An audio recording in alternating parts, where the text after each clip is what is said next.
Cady slaps Gemma. Gemma apologizes. Wait a second. Something wrong here, but anyway. These millennials, man. And donuts. We sell donuts.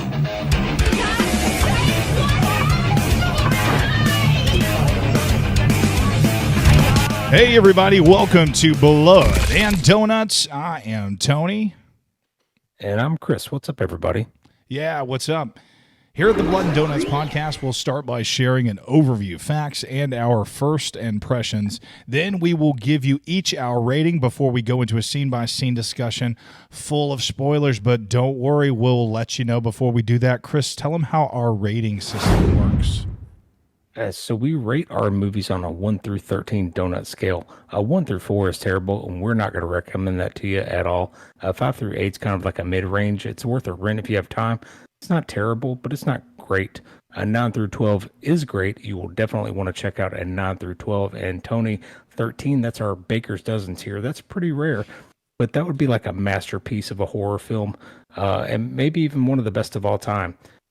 This week, you pick the movie, so you will go first when we rate, and we are both in the dark on our opinions.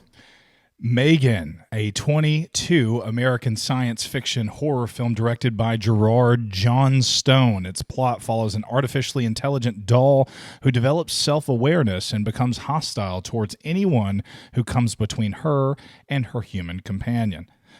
Ooh, yeah, and you know, this to me just seems like a modernized Chucky, right?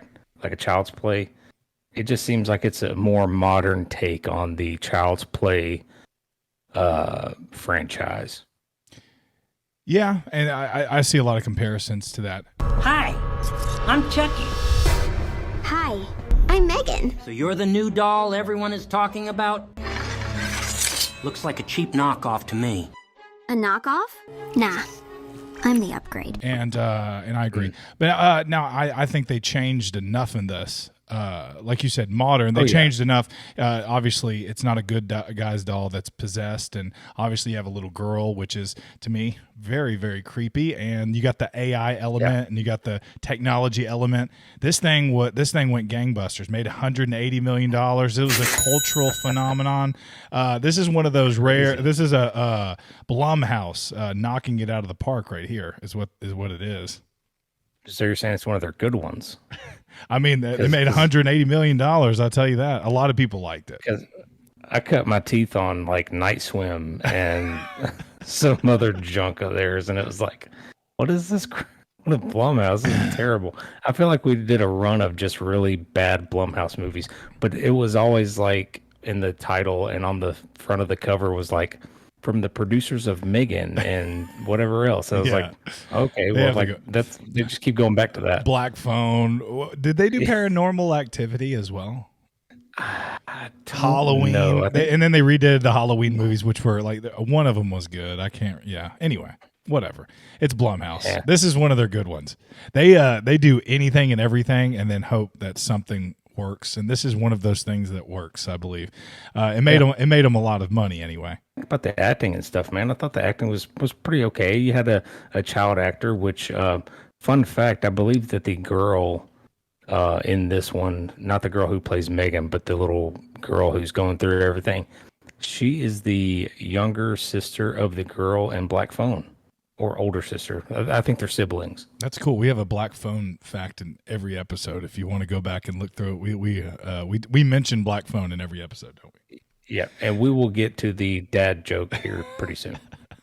Yeah, so you got, I saw that. The little girl was the younger sister of, couldn't tell you her name. Insert name here. We'll clip that in. Yeah, okay. So you got Amy Donald physically portrays M3GAN in this. You got Jenna Davis does the voice character. They did a mix of actual animatronics, an actress as far as Amy Donald, who is a seasoned dancer as well, and you get to see some of her dance moves towards the end of M3GAN when it's getting to the good parts, obviously. What are you doing? And you got Jenna Davis, who I think did a wonderful AI girl voice throughout this, and she kind of like brought M3GAN to life as far as that goes. He's nowhere. If heaven exists, it wouldn't be for boys like Brandon now, would it? I guess not. Bulletproof, nothing to lose. Fire away. Oh yeah, yeah, very creepy, very. I mean, just eerie. Like when the doll is like stalking, it's like it rivals just some of the best. Yeah, it really does. You got Allison Williams was cast in this leading role, followed by Violet McGraw. Okay, that's the little girl, and then you got Ronnie Chang, is the CEO of Funky. Is that what the little toy place is called? Yeah, I think so. Yeah. How do you feel about? How did you feel about Ronnie Chang? He was a little extra, whatever. It was just a little over the top, maybe. So this is a this film does not take itself too seriously. I don't if we compare this to Chucky, I don't think Chucky was this funny. Now Chucky inadvertently was funny because he would say that he would call women like the B word a lot, and it would be hilarious because it's a little doll and stuff like that. Or you could just like kick him. Yeah, you can't really kick M3GAN. You know what I mean? Yeah, M3GAN couldn't be kicked, but this one was hilarious at times. There was like lots of little subtle comments, and another thing. This is PG-13. This is toned down. This is not Evil Dead or When Evil Lurks. This is very toned down. This is a good introductory horror film, which was cool. I got to watch this with the kids, and I got to watch it with my teenage boys, and I got to watch it with my wife as well. And we really enjoyed it. We did. It was cool. We laughed out loud, and never were we like, oh, it wasn't. It's not that kind of horror movie. Yeah, even in the scary parts or the creepy parts, you can find some humor if you're watching it with family or friends. Like Absolutely. You can kind of like chuckle at the humor. There's no part where you're going to be freaked out. We tried to talk the kid into watching it. He was like, yeah, I'm down. I'm going to make some popcorn. And then he's like, wait, is this a horror movie? And then he's like, nope, see ya. So he like, oh, really? So he was done with it. Like, really, dude? Whatever. But we'll get him next time. Y'all probably imaginary with us, but whatever. Yeah. I imaginary is about on I mean, I don't know. This might be a little bit creepier than that. Yeah, for sure. I liked this a lot more than Imaginary. Okay, what I liked about this is like there's an underlying theme of parenting and children being parented by technology in a world where where our kids are playing video games 24/7. They're they're on their cell phones. They have social media accounts. This is you and I didn't grow up like that. We went swimming, we went, walked, we went biking, and but we played a lot of Super Nintendo, but that's far removed from what our children are on. And it's kind of like this social experiment. Our kids are kind of being raised by iPads and cell phones and stuff like that. And this kind of talks about that and dips into that in a cool way, I thought. Very clever. Yeah, you can see her like she's a new guardian, if you will. I'm not gonna we'll talk about that here in a little bit, but she's a new guardian and she just like doesn't know how to talk to kids. So she's just like, here's my iPad. You can play with it. She's very type 1 personality. She's an inventor at this toy plant. And and then she somehow inherits her niece and and just like, and like, here's technology. It'll take care of you during this process. You know what I mean? Like, here's an iPad, go watch cartoons, that kind of thing. So I just love that balance of that. Going back to us and growing up, about as close as we were cool when we were getting pagers and stuff.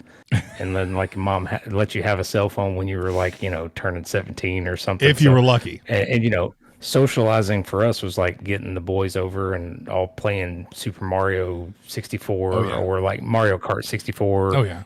4 screen or something. Yeah. Oh yeah.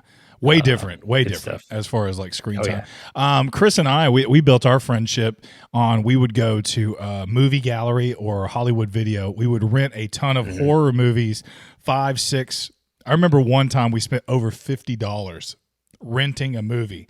Like we talk about parents' money. Yeah, you talk about inflation and stuff. Like renting a movie it was roughly about the same as it is now. It was about $5. Oh yeah. The new releases cost more than the old ones. But we got 5 or 6 of them. And it was like $50, and we would watch Evil Dead. We would watch these 80s horror films, and we would just stay up all night. And that was our form of technology, just like taking over our lives. We would eat pizza and then leave it out and wake up and eat that pizza that was set out in our room all night. It was lukewarm pizza, not cold pizza. Oh man.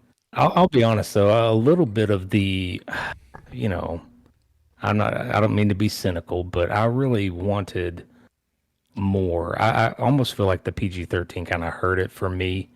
I wanted to see more of that creepy doll stalking and stuff, but you have to tone it down for the PG. And I get it. You need to hit a wider audience, and make more money that way. But man, I really just give me a director's cut where it's just more gore and more stalking or something. Well, I disagree. I feel like it did a great job of building up. She came in and she was all, she's the perfect doll, and this is working out so good, and then slowly she's learning, and then the creepiness comes, and again, we're going to go into scene by scene breakdown, but I do agree, I do want to see more of the doll. I think America wants to see more of M3GAN, and that's why there is a sequel titled M3GAN 2.0 scheduled to be released June 27th 2025. So you're going to get more of her. She's not going anywhere. Good. Christopher, M3GAN's here. M3GAN's here to stay. I'm glad she's not oversaturated now. You know what I mean? No, not yet. I'm glad they haven't pumped out 3 movies. It's coming. In our business, horror sequels happen, and yeah, sure. And some are good, and some are awful. I don't want to drown in it. You know what I mean? Yeah. I'm trying to think who's somebody recently who has become a quick horror icon like she has. Like they've kind of like already slapped her up on posters next to Michael Myers and stuff like that. Maybe Art the Clown, I would say. Yeah, he got with the Art. He got it pretty quick. Trick or Treat. That's his name? More not as recent. Well, Jordan Peele's movies. Yeah. But they don't really have that one iconic thing though. His is more about different things. Yeah. But I'm trying to look. I mean, maybe the Annabelle doll.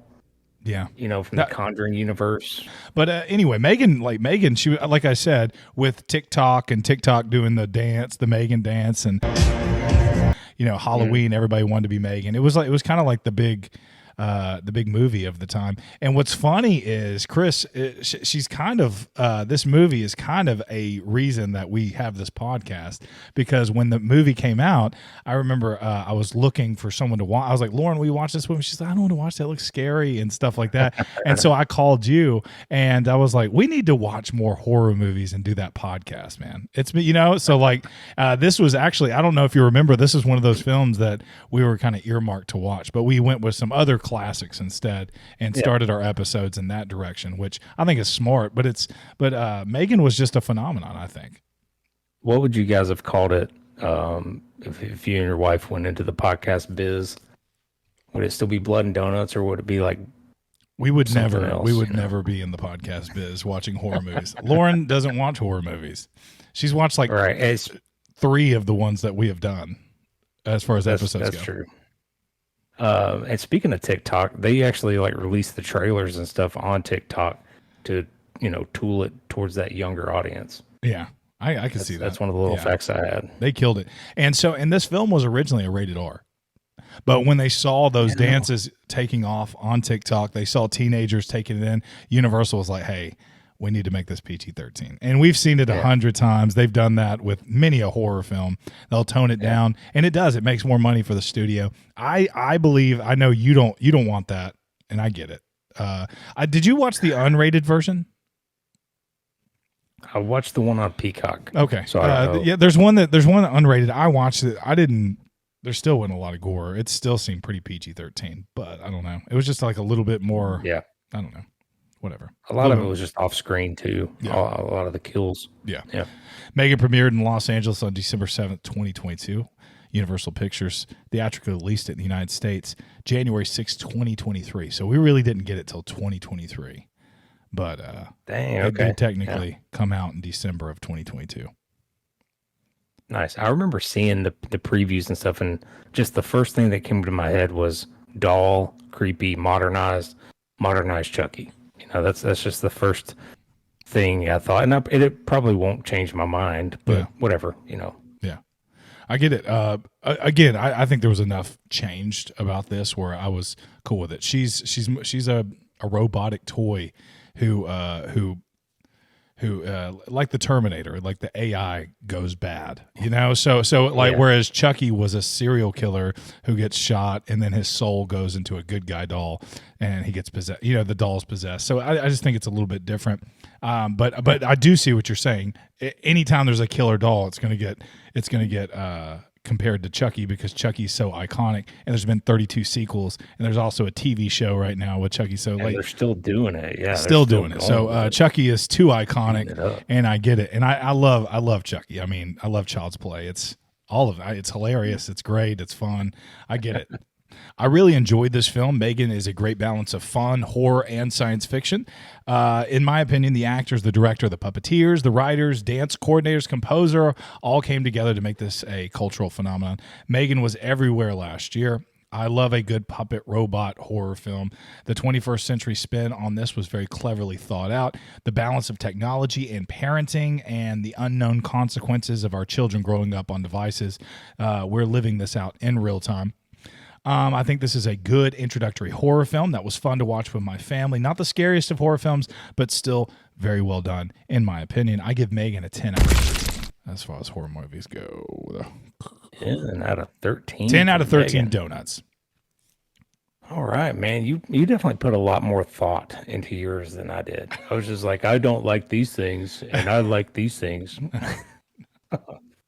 No, I definitely enjoyed the concept, and I think it was an overdue concept, you know, just that idea of the AI taking over a robot doll. You see those videos of them, what they're doing with these robots and stuff, and it's insane of what they're doing.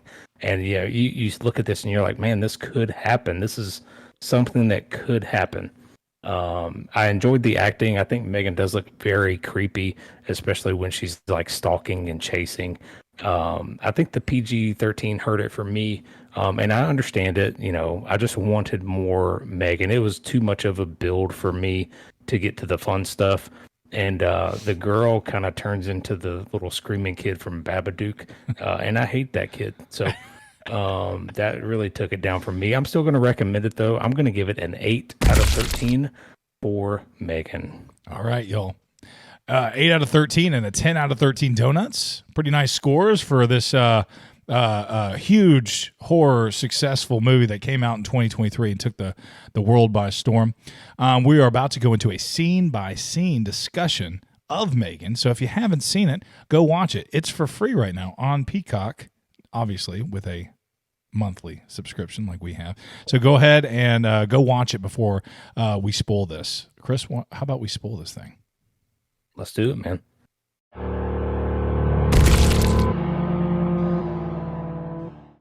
After her parents are killed in a car accident, 8-year-old Cady is it's spelled Cady, by the way. Yeah, it's really weird. 8-year-old Cady is sent to live with her aunt Gemma, a roboticist. Is that a thing? Roboticist? It is now. I want to be a roboticist. Like a botanist deals with plants and a roboticist deals with robots.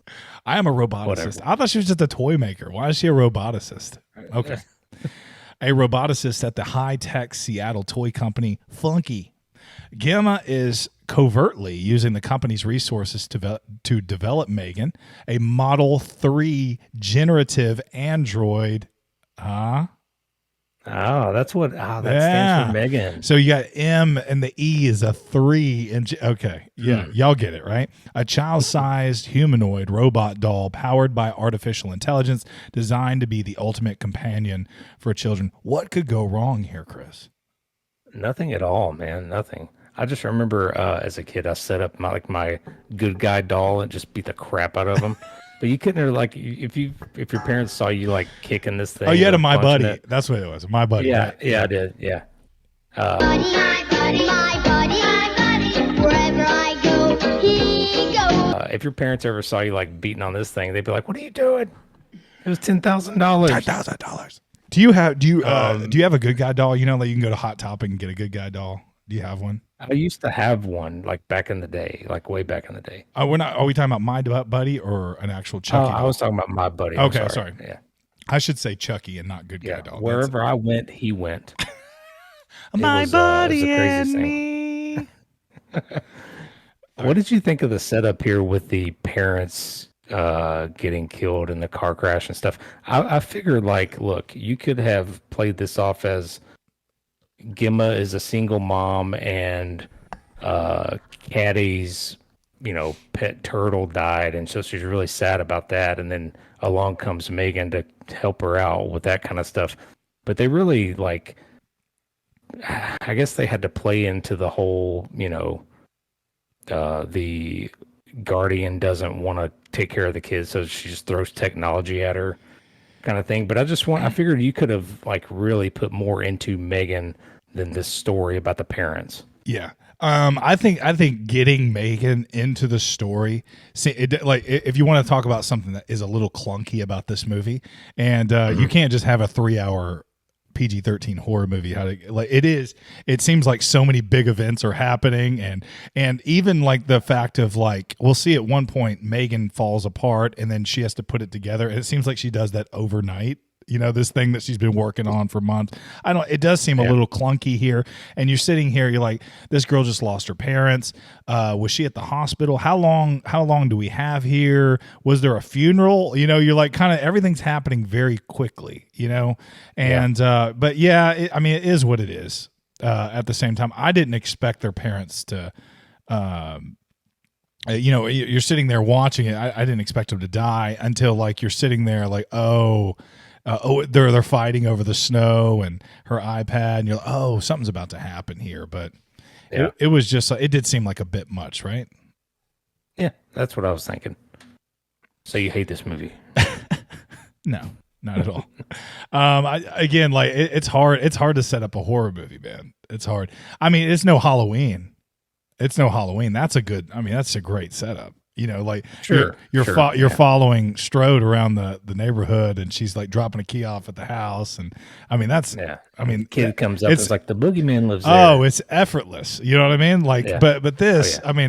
I get why this could be a little bit clunky, and you're introducing so many characters, and I feel like they could have streamlined that and just cut out the parents altogether, make Gemma the parent, and just have one of the pets die or something, and then that's what she's sad about. So here comes M3GAN, and I agree. Like she's working on M3GAN for years, and then all of a sudden overnight she's like inspiration hits, and she's she makes it. Yeah, it is what it is. I mean, again, during an unsuccessful test of M3GAN in their lab, Gemma's boss David discovers that the project and orders her to discontinue it. Gemma and Cady struggle to connect until Cady comes across Bruce, a motion capture robot that Gemma had created in college. Watching Cady with Bruce, Gemma gets motivated to complete M3GAN in 3 minutes. This is okay. A very montagey. Yeah, you got it. Movie. You're the best. It's like 4 or 5 montage around. That's true. But she seems like an awful fit for a parent. Like she's just like, oh, I know. Yeah. Like the therapist comes by and she's like just watching it. It's so weird. I hated it. It's so awkward. She's like, maybe you should like try to like let her play with your toys that are in the box. I was like, no. I felt like I was with her. I was just like, no, we can get her more toys. Those are collectibles. So yeah, those are collectibles. We're not gonna roll the ball. She's like, well, that's not really what it's designed for, but okay. I tell you, no, Bennett, we're not gonna play with Daddy's Dante Inferno room. This is Daddy's Dante's. This is not a toy. It's a classic. This is not a toy. Timeless piece. Yeah. So I'm with the aunt on that one. But yeah, she's like the conversations they're having. She's just like, if there's any way that you could just like hold the fort down while I'm over here, like Yeah, this she's is like a about to go to little girl. work. Yeah, she's like, I got a lot of work to do. Maybe like go paint some walls or something like that. Like she's just like very like she's horrible, right? Yeah, But that's pretty funny. But then you got Bruce, who is like this RoboCop killer type robot, just living down in the I thought that basement. was cool, man. Yeah. Like the gloves, when you move the hands, its hands move. So, and I was just thinking the whole time, I'm like, that's gonna come into play later. I did not. Like that's I did not. you know, but I'm they're gonna glad. I'm bring that glad back. you thought of that. But so when Bruce, when she brought Bruce out at the end, I was like totally surprised. I really was. I'm an idiot. So anyway, so she's motivated to complete M3GAN, and yeah, she's like, there's this toy at the beginning, this commercial of like a Furby type thing. That's hilarious. Yeah. I like the Furby. And it poops little plastic morsels and stuff, Yeah. and then you feed She's it. like feeding it in the car. Yeah, with, and she like, loves the it iPad. so much, and like the parents are kind of fighting over her playing with this toy right before they die too. Yeah. It's funny after this movie, not the parents dying is funny, but it's funny at the end of this movie, Jessica and I threw out all of our like little Tamagotchi pets. No, y'all we did. can't just have them taken over, you know? Yeah, sure you did. And Gemma's boss comes up and he's like, "Hey, we have a competitor who's ripping us off, and this Furby's butt glows, and you know it had like lights in the butt." And he was like, "Where's our like Furby number 2?" And she's like, and he's like, "What is this? What is this?" Yeah, I thought that was really strange when he went for, we need to make a cheaper toy than they're undercutting us. Yeah. We need to undercut them. And then old Gemma's like, "No, babe, here, this is going to be $10,000 a pop." Gemma's like it's a total different direction. Gemma don't want to make Furbies anymore.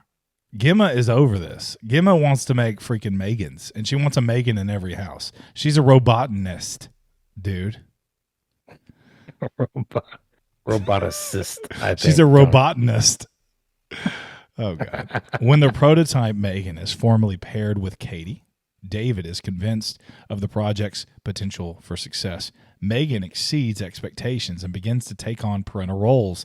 Gemma's colleagues, Tess and Cole, as well as Cady's therapist, Lydia, become increasingly concerned about Cady developing an unhealthy emotional attachment to M3GAN.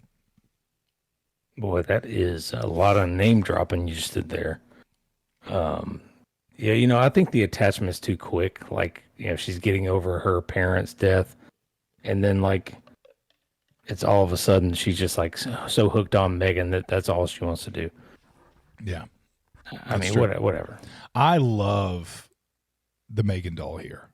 They did such a good job of the movements, the face, everything. Oh, yeah. From the moment that she pairs with M3GAN and M3GAN comes alive, I couldn't tell when a human was in there. You know what I mean? I think they did a great job with all the, again, I said the puppeteer. When she's singing a song, you know, the director said, "Give me an I want you to write a song that sounds like it's AI generated from Burt Bacharach, Stevie Wonder, Kermit the Frog." You know what I mean? Like this, like, so I love the song that she sings and just everything that she says, and like, she sounds like a toy that if you pressed her belly, like a very smart toy, and it says, and like even she gives facts, and she's like, "Isn't that just awesome?" You know, and like I love those interactions. So so when M3GAN is on the screen, she carries it. She's amazing. In my opinion, I want to watch her every move, and she's just her head movements and everything. She's great.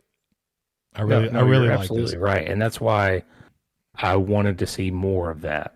I was bored with the therapist. You know, I was bored when they were saying, "Hey, you can't play with my toys." It was boring to me. But when M3GAN was there, you're absolutely right. Your eyes are glued because you're like wondering what this doll's going to do. Yeah. Wondering what it does. And then when it starts like talking back a little bit, she's like powered down. She's like, "Are you sure?" Oh. And then it's like, you know, I love stuff like, you know. Yeah, I love how she's like M3GAN has a bit of a little bit of sass. She has some sass, man. Trying to say this kindly. She's very like the smarter she gets, the more sassy she gets, and she's very protective of Cady. And we're going to see that in this next paragraph. She starts operating. It's nuts. M3GAN starts operating more independently and targets anything that she deems a threat to Cady. She kills Dewey, this dog of Gemma's neighbor Cecilia. Is that what it is, or Celia? After it attacks both her and Cady while in the front yard. Later, M3GAN attacks Brandon, a boy bullying Cady, and pulls off his ear. When she chases him, he falls into the road and is run over by a passing car. They both of those kills, they kind of set up in a, like, they make you hate the dog and they make you hate this boy enough where you're just like, M3GAN, kill him. You know what I mean? Like, you're sitting here the kills are justified by the audience, and I think sometimes that's the greatest horror trope that you can do, is a justified like the revenge horror. Because it's kind of like, like when you can make the audience cheer on secretly a kill, you're doing a good job. You know, like the jerk always dies in a horror movie, and you're just like, yes, you know. Yeah, it's one of those. No, you're right, but that's almost like an anti-hero, but for a horror movie. Yeah, where you're pulling for the evil doll to get rid of these annoying characters. Absolutely. Like the therapist should have been on there, by the way, but she wasn't. When the T-Rex from Jurassic Park eats the dude off the toilet. You know what I mean? That's what you know what I mean? Like the T-Rex is the scariest thing, and you're like, oh God, is he going to hurt the children? But when he eats the guy off the toilet, you're like, yes. When he spits, when the dinosaur spits poison in Newman's eyes, you know, because he stole the DNAs and stuff like that. I mean, that's hilarious and awesome, you know. And so like, love to see that. Yeah, this dog, like, she's like, she starts biting M3GAN, and then Cady tries to save M3GAN, right? Is that what it is? And then the dog bites Cady. Yeah, she pulls M3GAN through the fence hole, and then the dog bites Cady's arm. And M3GAN does not like that, and so she sets out to kill the dog in a very unique and awesome way. Yeah, let's not suspend our disbelief, and let's pretend like that doll would not have been able to leave the building after the demo, right? Like after the demo, and the CEO is there, and everybody's crying, and they're like, "Yeah, we need to get into production on this thing." Oh yeah, Don't tell anybody about it. That doll would not have been able to leave the building. He would have been like, and then it goes on a school trip. He goes, "This is mine now." Well, so like, I guess I think the mind behind it was like, oh, why don't she just stay paired to her?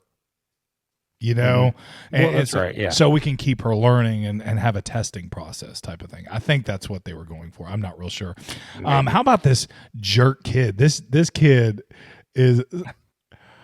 There's kind of a funny moment. There's lots of little funny moments in here, and we're not going to cover all of them. But where obviously they're like, Cady needs to play with other kids and go to this camp, and she brings M3GAN with her, and the camp counselor's like, no, you got to leave her in the car. And they're like, well, there's a place that we can keep toys, and so they put M3GAN where the toys are, and you see just sitting there like still. Yes. It looks so good amongst all these like plush toys. But how about when like is it Brandon? Is that his name? Yeah, Brandon. When Brandon's mom is over there and she's talking about her sweet baby, and then she goes, "Oh, there he is. Hi, Brandon." And he calls her by her name. He goes, "Holly, F off." I mean, like, it's hilarious. He flips her the bird. Yeah, he like flips the bird. He's such a jerk. And Cady, unfortunately, gets paired with Brandon, who treats her like crap and treats M3GAN like crap. And then he ends up paying the price. M3GAN rips his ear off. That was a wicked scene. But before we get to that part, what did you think was about to happen with Brandon and M3GAN in the woods? Like, I didn't know. Like, threw her down on the ground and got on top of her. I was like, oh, no, I'm watching it with my kids, so I was like, where are we going here? You know what I mean? So how far are we gonna go? Yeah, but he found one of those little seeds, and he like pressed it into her hand, There's like there was like a very spiky seed. And it must have been imprinted on my kids' mind because we went on a hike later and they picked up something like that. And they're like, "This is like that seed that he pressed in her hand." I was like, "Oh gosh." They're like trying to do it to each other. Yeah. Come here, Caleb. Let me do this. Yeah, no, definitely. The ear pull, man, that was such a good little effect there. It just made you cringe up. Practical effects are the best, man. And so when we see like stretchy skin like coming off, I love that. You're just like, Yeah, you know, the one that like you look at my wife and she's like looking away or like you know, those are the best. I like that. I want to watch a movie with you guys and Lauren. I want to be in the room the same time she's watching a movie. I love that. Or like just a full on reaction. You and I need to do that reaction of watching Terrifier 2. That's what I want to do. It, man. We have not seen that sequel. Our first episode was Terrifier. So I was like, for our 1 year, we should do a Terrifier reaction movie where we have some microphones set up and you and I just watch Terrifier and we just kind of react live to that. Because what a gruesome, crazy. We're going to end up riffing on it though, too. We're going to end up like talking about it, making fun of it. Because that's what we did with the first Terrifier. Yeah. That's one of the few that we watched together. Yeah. I mean, but there's comedy in that too. They didn't take themselves too seriously with Terrifier. No, absolutely not. And then Terrifier 3 is coming out too pretty soon. Yeah, that's why I'm saying it will make it great because 3. We could come out with that Terrifier 2 episode in September, right? And then September, October, and then Terrifier will come out in December. A Santa Claus art, you know, that'd be hilarious. No, I think they moved it up to like October or November. Oh, did they really? I put it on the queue. Oh, I'll have to look at it. Anyway, we're getting off subject here, and I apologize. Megan attacks Brandon, right? She pulls off his ear after Cecilia now, and then he falls into the road and gets run over by a car. Mm-hmm. Yeah, and then and you see the chunks flying. Oh yeah. Ugh. After Celia blames Gemma for Dewey's disappearance, Megan fatally sprays her with insecticide after shooting her with a nail gun. Gemma becomes more suspicious of Megan and attempts to check her video logs, only to find that those files were corrupted and deleted. Gemma powers Megan off and brings her to the lab where she tests Cole, attempt to fix her. Let's stop right there. So you got the neighbor who's like kind of like snooping around. She thinks that Gemma killed the dog, you know. Because the movie starts off where she's like they have a bad relationship, her and this neighbor, and she's really frustrated because this dog is always in her yard. Gemma. Yeah, absolutely.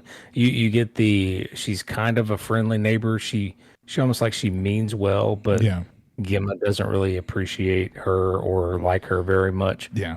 So there's a little bit of hostility, but it's not too bad. But yeah, you can just tell.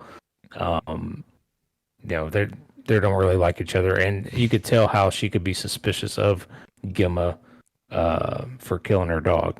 Oh yeah, I mean, especially after the bite. That was of course. And how did she kill the dog? Why am I forgetting that? No, she does it. She does it off screen, but then she kind of says later in the movie that I did it. She told her the dog's exact coordinates.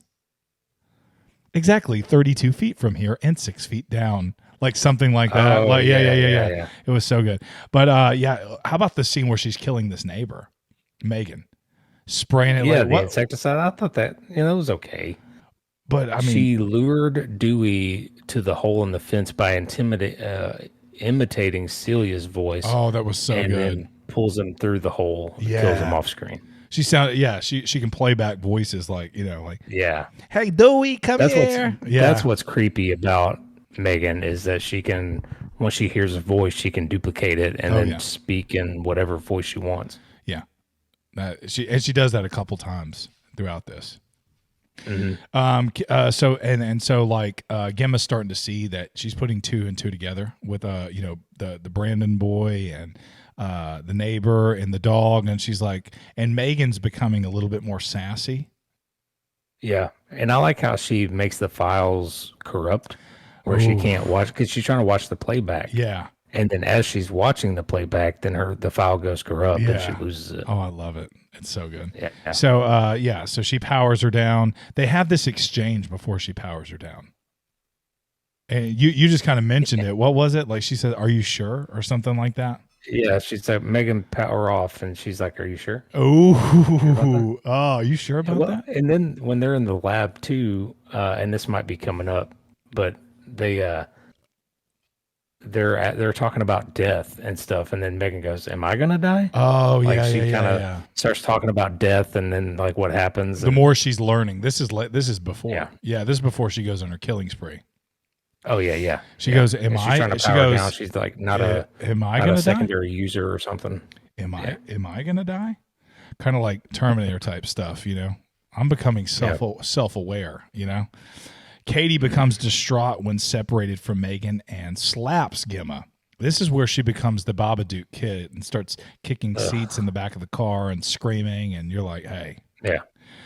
Cady slaps Gemma. Gemma apologizes. Wait a second. Something wrong here, but anyway. Millennials, man. Okay, so Cady slaps Gemma in frustration. Gemma apologizes for her inattentiveness and tells Cady that M3GAN is only a distraction that helps her cope with her loss, but not a solution. Yeah, it's just a big 180 for me. It kind of took me out of it here at this point. And I was wanting to see more M3GAN, but then I was just watching a shy girl who's like waist deep in her electronics, and then she slaps her guardian and then screams all the time. I was like, come on, it was a bit much for me. Well, I mean, she's going through emotions, Chris. I mean, her parents just died, and M3GAN's the best thing that happened to her. She's singing songs. She sings her to sleep when she's stressed. She spits out facts, and we can't cover all the relationship that these two have. It's very apparent that these two love each other. All right, man. I'm talking about M3GAN and Cady. No. I hear you. It was a bit too much for me. So Gemma takes M3GAN back to the lab, and this is when the little girl goes crazy, obviously, and she's like, I think she likes M3GAN more than Gemma, and then she slaps Gemma. Yeah, and then Gemma apologizes. After watching M3GAN with Cady, Funky's investors greenlight M3GAN's release. Recognizing the risk that she possesses, Gemma, Tess, Cole decide to terminate M3GAN. Tess and Cole attempt to shut M3GAN down while Gemma takes Cady home, but then M3GAN activates on her own and nearly hangs Cole. While Tess saves Cole, M3GAN causes an explosion in their lab, knocking them out. Before exiting the building, M3GAN kills David and his assistant Kurt in an elevator, staging it as a murder-suicide. She steals a car, and then she drives back to Gemma's house.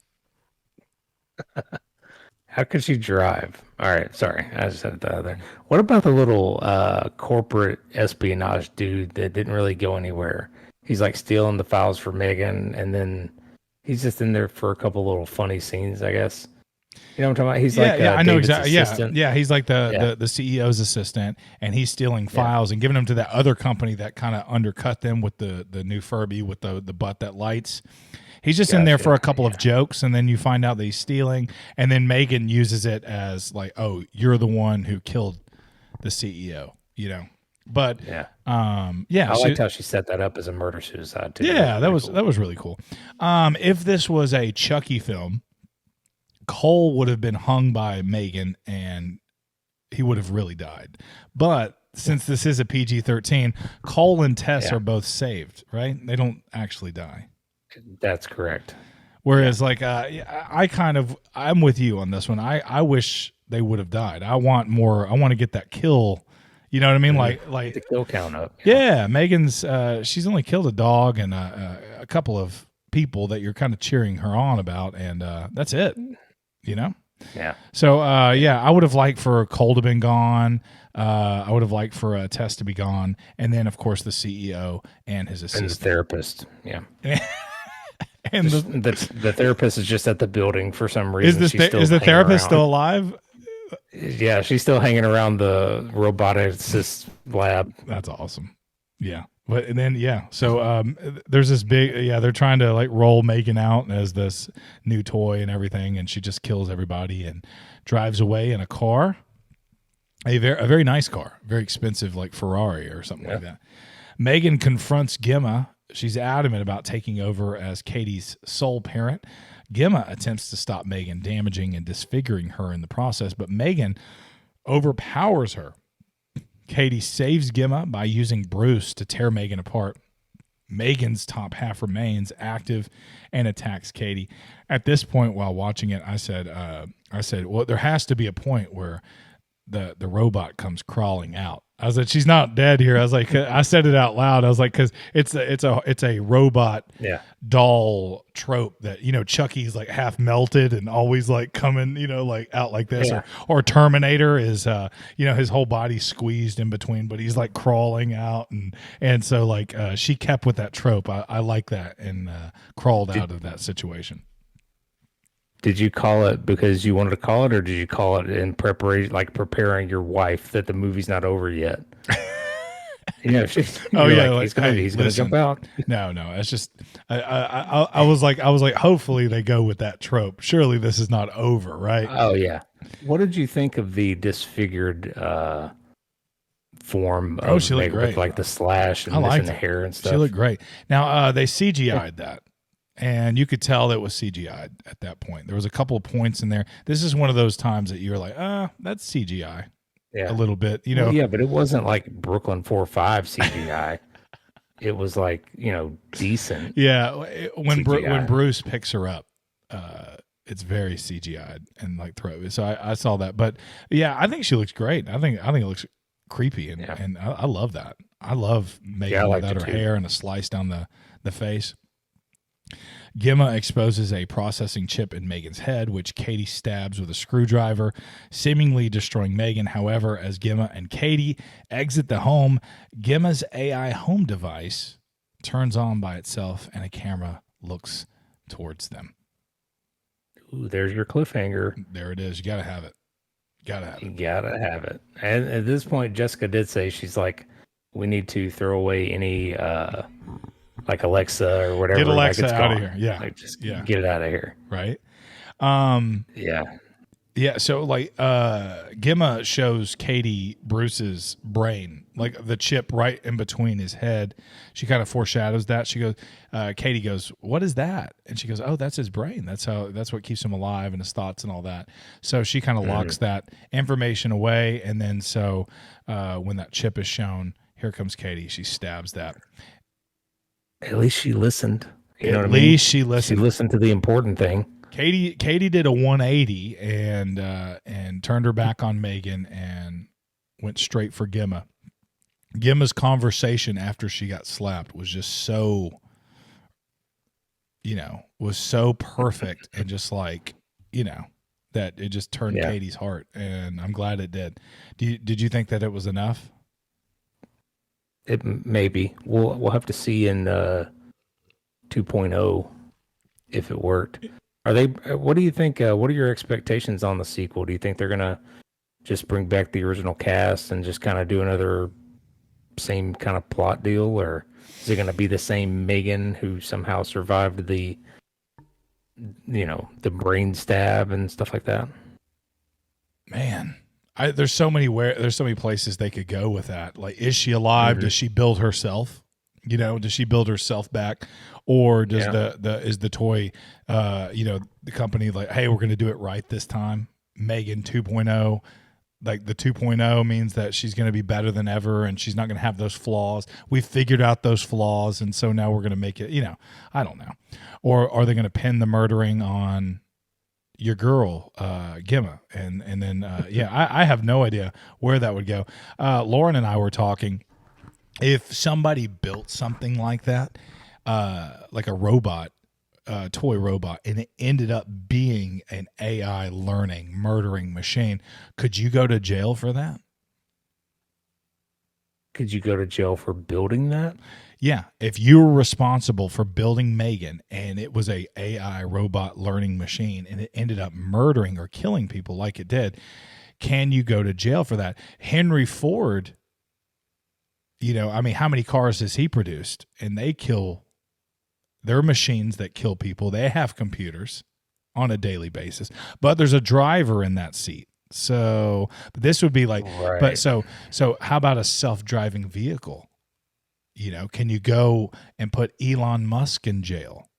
I feel like if an Amazon self-driving delivery truck caused a crash that, hurt or killed people, they could probably get sued for it. Yeah, but you wouldn't go to jail. If it was Right? determined that it was the Amazon self-driving truck's fault, Yeah, they could probably get sued for it.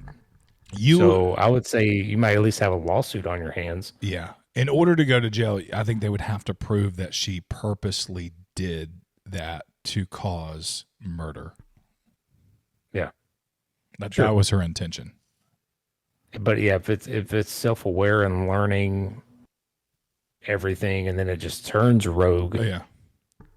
I feel like you could probably still be held responsible. Man, Terminator's really happening, isn't it? This is really happening. This is really going down. If only there was a movie that showed the dangers of AI. We need one. Like, come on, what are y'all waiting? That's so funny. You said that sarcastically in a video, and we put it. I got roasted, and we put it out, and everybody just came in and said there's been so many AI movies. You think we don't know that? Like all it takes is one stupid sentence. I love it. And it takes the short to new levels, man. Hey, I'm telling you. Hey, in a good way. Yeah, like you could. I said live skeletons. And that's the only thing people heard. 14,000 likes. Skeletons. Yeah, like did he just say live skeletons? I said the Poltergeist had live skeletons. They used live skeletons. That is the only thing our YouTube viewers heard. But we love you all. I love you, man. What do we got up next? Coming up, we got some good stuff coming up. We got Scream from '96 coming up.